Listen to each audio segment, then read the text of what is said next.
경제 소식을 빠르게 전달해 드립니다. 오늘 굿모닝 경제는 주원 현대경제연구원 실장과 함께하겠습니다. 어서 오십시오. 어서 오세요. 네, 사우디아라비아를 실제 통치하고 있는 세계 최고의 갑부죠. 이 빈살만 왕세자가 우리나라에 도착을 했습니다.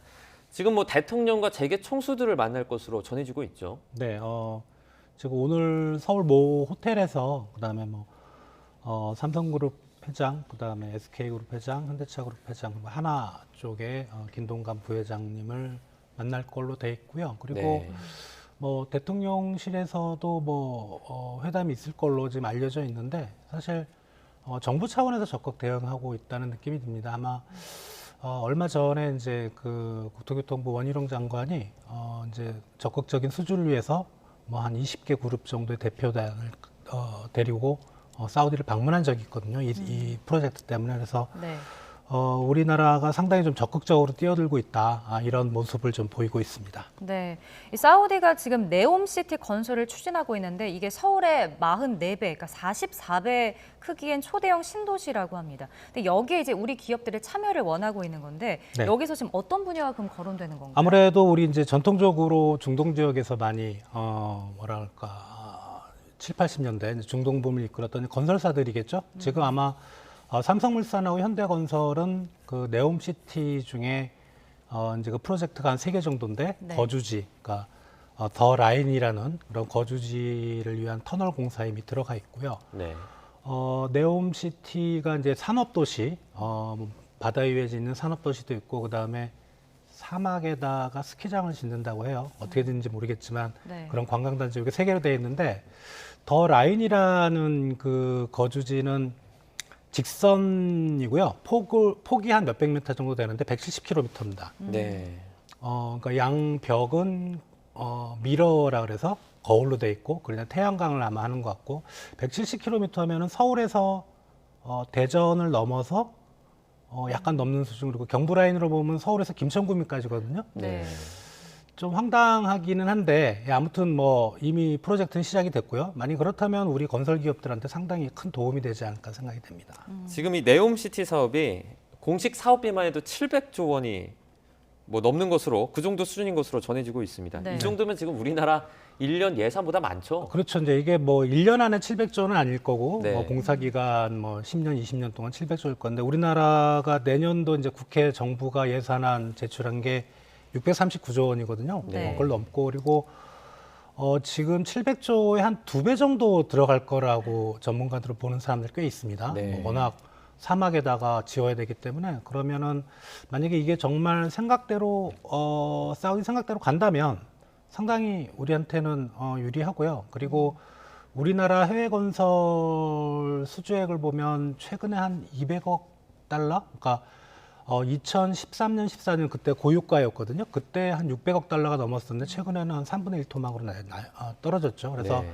지금 고유가가 되고 있는 상황이기 때문에 사우디의 구매력이 많이 높아졌고 그러면 우리 해외 건설 기업들한테 상당히 도움이 되지 않을까 생각이 됩니다. 네. 네. 지금 또 우리가 무역 적자로 경제가 좀 힘든 상황이잖아요. 만약 기업들이 이렇게 실제로 참여를 하게 되면 경제에도 좀 미치는 영향이 있겠네요. 이제 좀 이 프로젝트는 장기간에 걸쳐서 우리 기업들이 들어가는 거기 때문에 네. 무역 적자는 올해나 길어야 내년 상반기 정도이기 때문에 단기적으로는 큰 영향은 없을 것 같고 다만 이제 이게 해외 건설이거든요. 해외 건설이라서 사실 우리 무역 적자는 상품 수출입이라 거기에는 들어가지 않지만 경상수지 쪽에는 분명히 일정 부분 매해마다 만약에 우리 기업들이 적극적으로 참여한다면 수지를 개선하는 그런 효과는 분명히 있을 거로 생각이 됩니다. 네. 그 밤 사이에 미국 소매 판매 실적도 나왔습니다. 전달보다 1.3% 지금 증가한 것으로 나왔는데요. 연준이 강력한 긴축 정책을 피고 있지 않습니까? 그럼에도 불구하고 미국 소비자들 좀 지출을 하고 있는 것 같아요.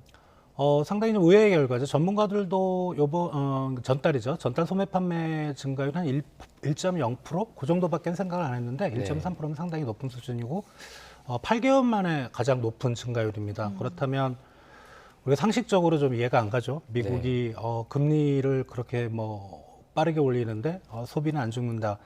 근데 요거는 이제 대부분의 시각은 일시적일 거다. 일시적일 거라. 왜냐하면 이제 금리를 올리고 그게 이제 소비를 줄이는 그 영향은 상당한 좀 기간이 필요합니다. 시차가 필요하고 그게 아마 올해 4분기 이제 미국의 소비의 최대 성수기가 이제 블랙 프라이데이거든요. 그러니까 네. 11월 25일부터 크리스마스 시즌, 그다음에 내년 연초에 설날 시즌 이때까지 이어지는 게 이제 소비의 가장 성수기인데 그때부터는 영향을 좀 미치지 않을까라고 이제 전문가들은 내다보고 있습니다. 네. 뭐 소매 판매가 이렇게 증가세를 보였다는 소식이 있었지만 그 뉴욕 증시는 보니까 오늘 하락 마감했네요. 예, 소폭 하락 마감했고요. 제가 보기에는 가장 큰 원인은 10월 달에 많이 올랐어요. 예, 뭐 이런저런 이유로 많이 올랐고 이제 좀 조정받을 그런 국면은 분명히 된 것 같고요. 뭐 그 타깃이라는 이제 미국의 어떤 소매 판매 업체가 있고요. 그리고 그런 쪽에 실적이 좀 하향될 거다. 올해 4분기에. 그리고 다른 기업들도 지금 4분기 실적을 좀 안 좋게 보고 있어요. 월마트라든가 대표적인 뭐 네. 그래서 4분기 아까 말씀드렸던 성수기의 소비가 좀 위축이 될 거고 그게 내년 넘어가면서부터 내년 상반기부터는 미국의 어떤 그 소매 판매 기업들이 상당히 좀 고전할 거다. 이런 시각들이 반영이 되면서 네. 미국의 이제 주식은 어제 좀 많이 빠지지는 않았고요. 소폭 좀 빠지는 모습을 보이고 있습니다. 네. 최근 2주간 이제 그 원달러 환율이 계속해서 떨어졌는데 어제는 7원 정도 오르면서 마감이 된 것 같습니다. 이걸 보고 지금 뭐 추세 전환이다라고 볼 정도는 아닌 거죠? 아닙니다. 왜냐하면 1,400원대 중반에서 바로 떨어지고 조금 오른 거거든요. 그래서 네. 지금 분위기는 환율 시장이 저렇게 떨어진 이유는 뭐냐면 미국의 중앙은행 연준과 그다음에 우리나라 중앙은행 한국은행의 이제 정책금리, 기준금리가 거의 이게 이제 확정이 돼가는 것 같아요. 뭐 소폭 우리나라가 0.25, 0.5 할 수도 있지만 거의 상단까지 근접을 했고 그런 상황에서 이제 시장의 불확실성이 많이 없어졌고요. 그래서 네. 뭐 우리나라 통화만 지금 강세를 보이는 게 아니고 다른 나라 통화들도 달러에 대해서 강세를 보이기 때문에 어제 조금 올랐다고 그게 이제 추세가 반등된다고 보기는 좀 어려울 것 같습니다. 네. 네. 그리고 이제 다음 주입니다. 24일에 이제 올해 마지막 금통위가 열리는데 뭐 환율도 그래도 조금 떨어지기도 했고 뭐 자금 시장 경색 우려도 있잖아요. 그렇기 때문에 뭐 한국은행이 0.5%포인트 아니고 0.25%포인트 뭐 베이비 스텝 밟을 거다 이런 전망도 좀 나오는 것 같더라고요.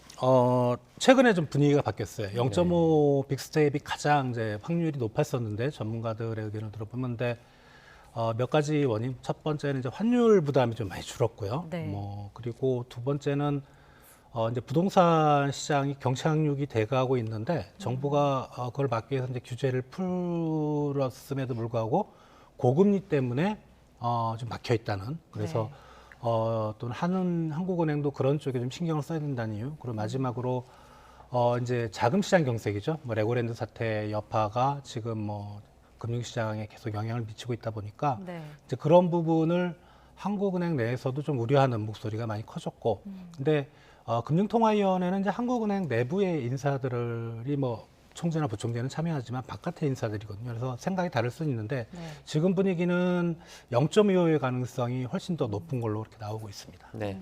이제 주택 대출 금리의 기준이 되는 그 코픽스 아니지 않습니까? 네. 이 코픽스의 역대 최고치를 지금 기록을 했습니다. 은행들도 이제 곧바로 이 코픽스를 반영해서 대출 금리를 좀 올렸는데 어느 정도 수준으로 올랐죠? 지금 한두 달 전만 해도 하단이 5%대, 그다음에 상단이 6%대였는데 지금은 하단 5%대가 점점 없어지고 있어요. 그래서 하단은 거의 6%대에서 지금 7%대 초반까지는 올라가고 있는 것 같고요. 네. 지금 한국은행이 0.5를 올리든 0.25를 올리거든요. 그러면 네. 연말에는 어떤 금융기관, 어떤 은행에서는 상단이 8%대도 나오지 않을까? 이런 전망도 지금 나오고 있어서 네. 아무튼 많이 올랐습니다. 뭐 우리나라만 그런 게 아니고 어쩔 수 없이 이제 은행들도 자금 조달을 해야 되는데 정부에서 강제적이진 아니지만 은행채 발행을 좀 자제해라 이러다 보니까 은행들도 돈이 필요하고 그럼 이제 예금 금리를 올릴 수밖에 없거든요. 네. 뭐 돈을 끌어들이기 위해서 그런 부분들이 코픽스 금리를 올렸고 그게 이제 주택담보대출 금리 인상으로까지 넘어간 것 같습니다. 네. 그러면은 뭐 이번 달에 금리가 다시 오른다면 뭐 코픽스나 대출 금리 상승세는 내년 초까지 계속 이어진다고 봐야 할까요? 내년 초까지라고 기간을 딱 잡기는 어렵고요. 일단은 정책금리 기준금리가 거의 상단까지 왔거든요. 근데 정책금리가 시장금리를 더 이상 높이는 힘은 이제 점점점 약화될 거고, 다만 이제 자금 시장 경색 부분이 좀 우려가 돼요. 자금 시장의 경색이 되면 일단은 주택담보대출, 뭐 금융권의 금리도 같이 올라가는 부분이라 뭐 당분간은 좀 오름세이긴 하겠지만 11월 남아 있으니까 뭐 시장 금리 추이를 좀 지켜봐야 될 것 같습니다. 네. 네. 과거에 이제 이복현 금감원장이 언급을 하기도 했었는데 지금 실장님께서 보실 때 예대 금리 차의 수준은 어떻습니까? 적절합니까? 아니면 좀 더 뭐 줄여야 됩니까? 은행 내부의 사정을 봐야 되는데 뭐 은행도 사실 뭐 예대 금리만 가지고 자금 조달 비용을 추정하기는 어려운데 네. 좀 약간 좀 커 보이긴 하죠. 예, 왜냐하면 이제 금리가 기준되는 금리가 올라가면은 거기에 이제 변동폭은 좀 커지기 마련입니다. 그래서 좀 개인적으로는 커 보이긴 하는데 은행 내부의 사정을 제가 알 수가 없어서 네. 그게 적절한지 물론 소비자들의 입장에서는 너무 큰 거 아닌가 이런 생각도 있지만 아무튼 좀 살펴볼 부분이긴 할 것 네. 같습니다. 저희가 이제 뭐 연말에 되면 한산 은행들의 성과급 잔치 관련해서 기사가 많이 나오잖아요. 네. 좀 그런 부분을 봤을 때 이게 좀 조정이 필요하다 이렇게는 안 보시나요?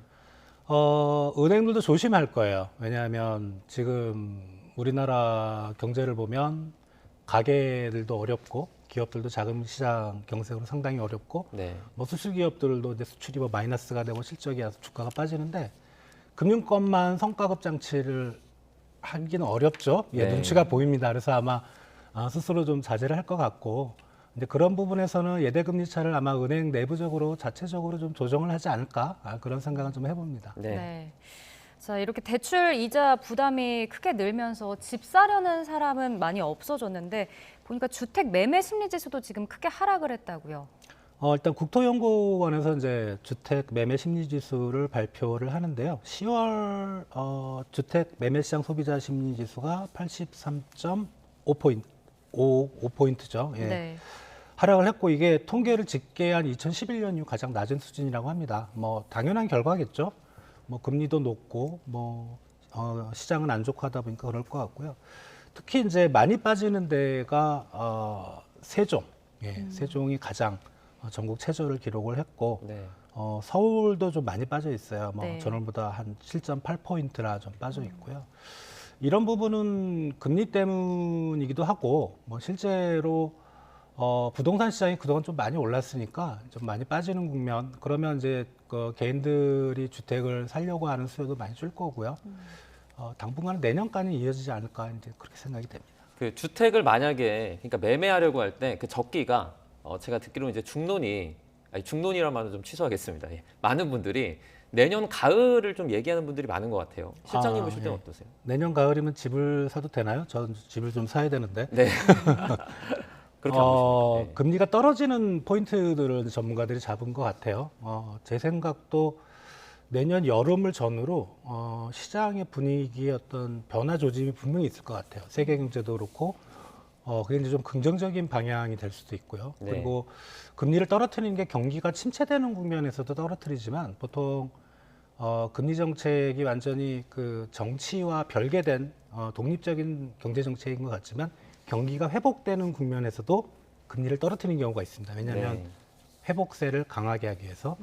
근데 그렇다면 사이클상 내년 가을 여름이 바닥이라는 전제라면 말씀하신 대로 가을에는 금리가 좀 떨어지고 그리고 지금 부동산 시장에 대한 규제 완화는 많이 쌓여 있죠. 네. 네. 지금 많이 내놓고 있지만 효과는 안 보고 있는데 금리가 떨어지는 시점에서는 그 규제 완화 정책이 폭발적으로 부동산 시장에 영향을 미칠 수도 있습니다. 네. 거래가 활발해지고 부동산 시장이 다시 좋아질 가능성. 근데 하나의 시나리오이기 때문에 그걸 우리가 장담은 할 수는 없겠죠. 한번 내년 가을에 다시 한번 좀 지표를 봐야 될 것 같습니다. 네, 저도 네. 뭐 열심히 좀 지켜보도록 하겠습니다.